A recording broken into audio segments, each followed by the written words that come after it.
আগের দিন আমরা নবম শ্রেণীর ইতিহাসের থার্ড চ্যাপ্টারের কিছুটা নিয়ে আলোচনা করেছিলাম।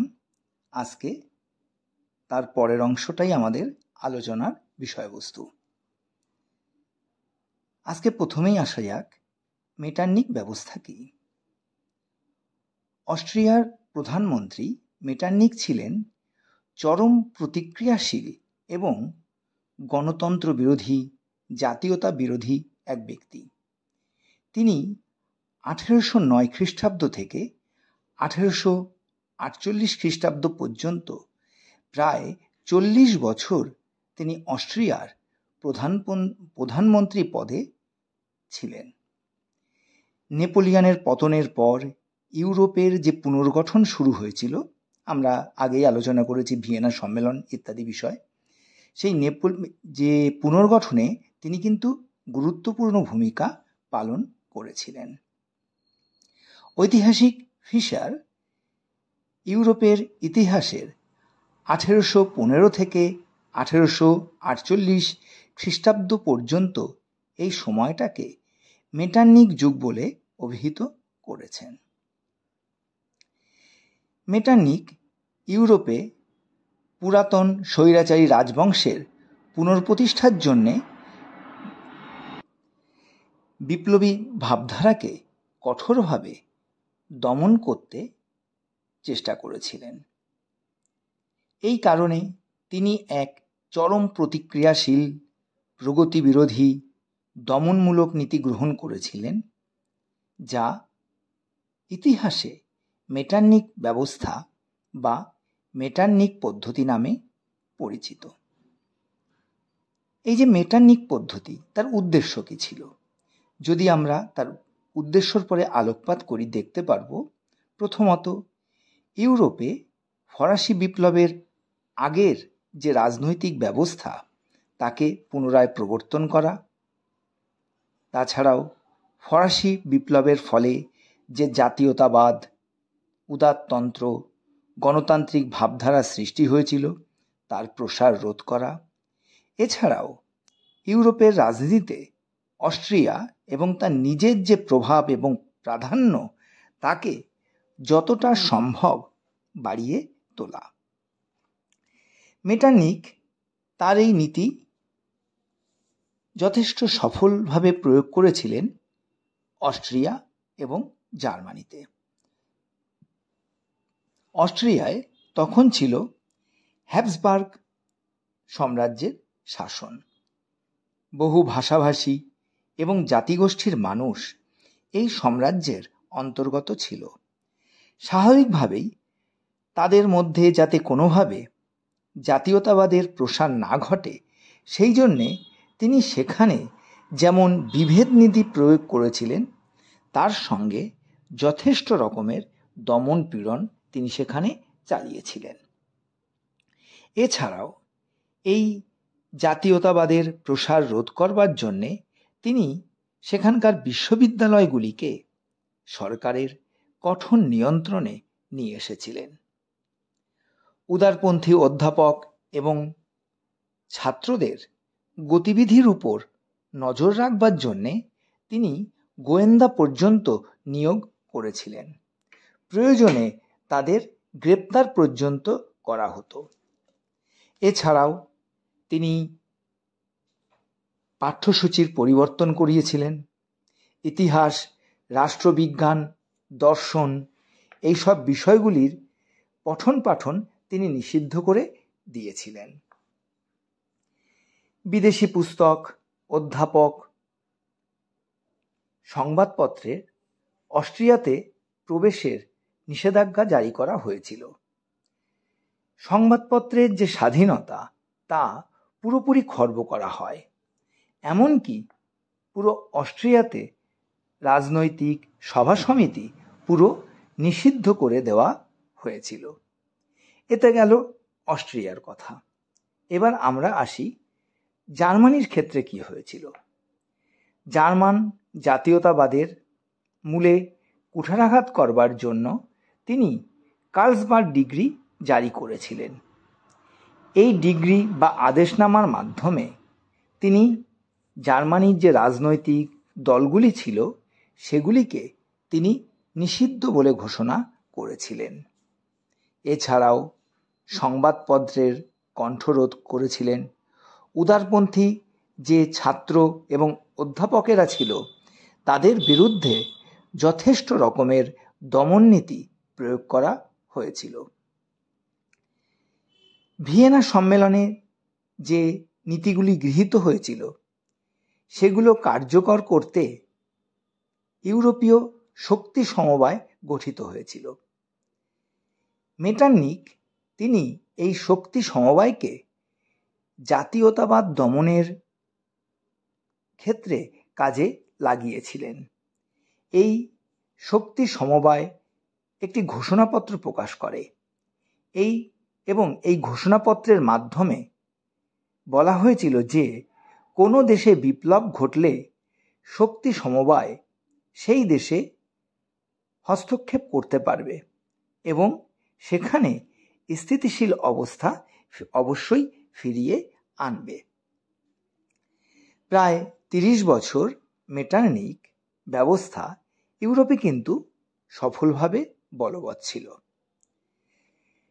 তবে 1848 খ্রিস্টাব্দে ফেব্রুয়ারি বিপ্লব হয়েছিল এবং সেই বিপ্লবের আঘাতে এই মেটারনিখ ব্যবস্থা ভেঙে পড়েছিল। আমরা পরবর্তী সময়ে এই ফেব্রুয়ারি বিপ্লব সম্বন্ধেও আলোচনা করব। মেটারনিখ এই ফেব্রুয়ারি বিপ্লবে মেটারনিখ ব্যবস্থার পতন হলে মেটারনিখ তখন পালিয়ে ইংল্যান্ডে চলে আসেন এবং সেখানে তিনি আশ্রয় নিয়েছিলেন। প্রত্যেকটা যুগের একটা ধর্ম থাকে, কিন্তু সত্যি কথা বলতে মেটারনিখ এই সময়ের যে যুগের ধর্ম তাকে অস্বীকার করেছিলেন এবং দমন পীড়নের মাধ্যমে তিনি মানুষের মধ্যে গড়ে ওঠা ফরাসি বিপ্লবের ফলে গড়ে ওঠা জাতীয়তাবাদী মানসিকতাকে তিনি দমন করতে চেয়েছিলেন। কিন্তু বাস্তব ক্ষেত্রে এই যে জাতীয়তাবাদ বা গণতন্ত্রকে ধ্বংস করা তার পক্ষে সম্ভব হয়নি। বরঞ্চ তিনি যে পথ বেছে নিয়েছিলেন, দমন পীড়ন স্বৈরাচারী যে পথ, এর ফলে মানুষের মধ্যে এই জাতীয়তাবাদ এবং গণতন্ত্রের বীজ আরও গভীরভাবে প্রথিত হয়েছিল। তাই এই যে জাতীয়তাবাদের যে জোয়ার তা মেটারনিখের পতনকে ত্বরান্বিত করেছিল, একথা বলাই যায়। এইবার আমরা আলোচনা করব 1830 সালের জুলাই বিপ্লবের বিষয়ে। প্রকৃতপক্ষে এই জুলাই বিপ্লব ছিল রাজতন্ত্র এবং জাতীয়তাবাদের মধ্যে এক সংঘাত। আমরা আগেই ভিয়েনা সম্মেলন সম্বন্ধে আলোচনা করেছি। নেপোলিয়নের পতনের পর এই যে ভিয়েনা সম্মেলন হয়েছিল সেখানেই যে 3টি নীতি গৃহীত হয়েছিল তার মধ্যে অন্যতম ছিল ন্যায্য অধিকারের নীতি। আর এই ন্যায্য অধিকারের নীতির ভিত্তিতে ফ্রান্সে প্রাচীন বুর্বো রাজবংশ আবার পুনরায় প্রতিষ্ঠিত হয়েছিল। রাজা হয়েছিলেন ফরাসি সম্রাট ষোড়শ লুইয়ের ভাতা অষ্টাদশ লুই। কিন্তু এই সময় ফ্রান্সের রাজনীতি খুবই জটিল অবস্থায় ছিল এবং এই সময় ফ্রান্সে বিভিন্ন মতাদর্শগত একাধিক রাজনৈতিক গোষ্ঠীর আবির্ভাব হয়েছিল। ফ্রান্সের সিংহাসনে বুর্বো রাজবংশ পুনরায় প্রতিষ্ঠিত হওয়ার ফলে যেসব অভিজাত এবং যাজকেরা ফরাসি বিপ্লবের সময় দেশ ত্যাগ করেছিলেন তারা আবার ফ্রান্সে ফিরে আসেন। তারা বিপ্লবী আমলের যে সমস্ত সংস্কার ছিল সেইগুলোকে বাতিল করে আবার পুরাতন তন্ত্রকে পুনরায় প্রতিষ্ঠা করতে উদ্যোগী হয়েছিলেন এবং এই জন্যে তারা একটা উগ্র রাজনৈতিক দলও গড়ে তুলেছিলেন। এই দলের বিরুদ্ধে ছিল উদারতন্ত্রী গোষ্ঠী বা প্রজাতন্ত্রী গোষ্ঠী, মানে একটা হচ্ছে পুরাতনপন্থী একটি গোষ্ঠী আর একটা হচ্ছে উদারতন্ত্রী গোষ্ঠী। তারা বিপ্লবী যুগের পরিবর্তনগুলিকে রক্ষা করতে বদ্ধপরিকর ছিল এই উদারতন্ত্রী গোষ্ঠী এবং এই পরস্পর বিরোধী দলগুলির পারস্পরিক সংঘাতে ফ্রান্সের অবস্থা কিন্তু আগের থেকে আরও বেশি জটিল হয়ে উঠেছিল। যাই হোক, ফরাসি সম্রাট অষ্টাদশ লুই তিনি কিন্তু উপলব্ধি করতে পেরেছিলেন যে রাজতন্ত্রকে পুনরায় প্রতিষ্ঠিত করা হলেও পুরনো অবস্থা মানে ফরাসি বিপ্লবের যে আগের অবস্থা সেটাতে কিন্তু পুরোপুরি ফিরিয়ে নিয়ে আসা সম্ভব নয়। এই জন্যে তিনি একটা মাঝামাঝি পথ অবলম্বন করেছিলেন। সেখানে তিনি রাজতন্ত্রের যেমনি বৈশিষ্ট্যগুলিকে রেখেছিলেন তেমনি বিপ্লবী ভাবধারাগুলিকেও তিনি একেবারে ত্যাগ করেননি এবং এই রাজতন্ত্র এবং বিপ্লবী ভাবধারার সমন্বয়ে তিনি একটা নিয়মতান্ত্রিক রাজতন্ত্র প্রতিষ্ঠা করেছিলেন। যাই হোক, তার এই চেষ্টার ফলে সেই সময় দেশে মোটামুটি একটা শান্তি কিন্তু বজায় ছিল।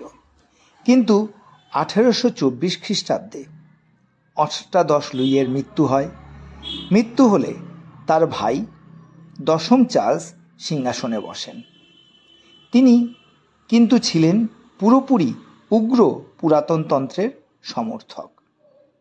তিনি ঈশ্বর প্রদত্ত রাজতন্ত্র পুরাতনতন্ত্রের উগ্র সমর্থক হওয়ায় তার লক্ষ্যই ছিল মধ্যপন্থাকে বিসর্জন দেওয়া এবং শুধু বিসর্জন দেওয়া না, তিনি দেশে স্বৈরতান্ত্রিক শাসন ব্যবস্থা, অভিজাততন্ত্র এবং ক্যাথলিক গির্জার যে প্রাধান্য তা আবার তিনি ফিরিয়ে আনতে চেয়েছিলেন। এই সময় 1830 খ্রিস্টাব্দ নাগাদ দশম চার্লস পলিগন্যাক বলে একজন ব্যক্তিকে প্রধানমন্ত্রী নিযুক্ত করেছিলেন এবং তাছাড়াও তিনি একটা স্বৈরাচারী অর্ডিন্যান্স জারি করেন এবং এই অর্ডিন্যান্সের দ্বারা তিনি আইনসভাকে ভেঙে দেন। সংবাদপত্রের যে স্বাধীনতা সেই স্বাধীনতাকে তিনি বিলোপ করেন, মানুষের ভোটাধিকারকে সংকুচিত করেন এবং অল্প সংখ্যক নাগরিকের ভোটদানের অধিকার দেওয়া হয় এবং সেই ভোটদানের ভিত্তিতেই তিনি নির্বাচনের দিন পর্যন্ত ঘোষণা করেন। এই অর্ডিন্যান্স ঘোষণার পরেই উদারতন্ত্রী এবং প্রজাতন্ত্রী দলের সদস্যরা অ্যাডলফ থিয়ার্সের নেতৃত্বে বিক্ষোভ দেখাতে শুরু করে। প্যারিসের রাস্তায়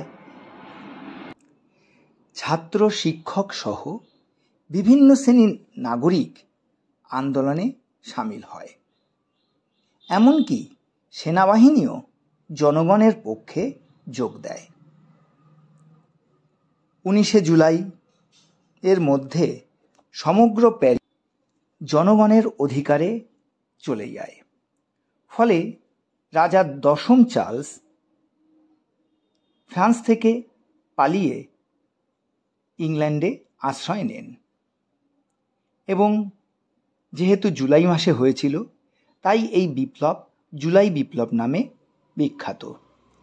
এই জুলাই বিপ্লবের ফলে ফ্রান্সে স্বৈরাচারী রাজতন্ত্রের পতন ঘটে। ফ্রান্সের জনগণ তখন লুই ফিলিপকে ফরাসিদের রাজা বলে ঘোষণা করে এবং সে ঘটনাটি ঘটে তার পরের দিনই, মানে 29 জুলাইয়ের পরের দিন 30 জুলাই।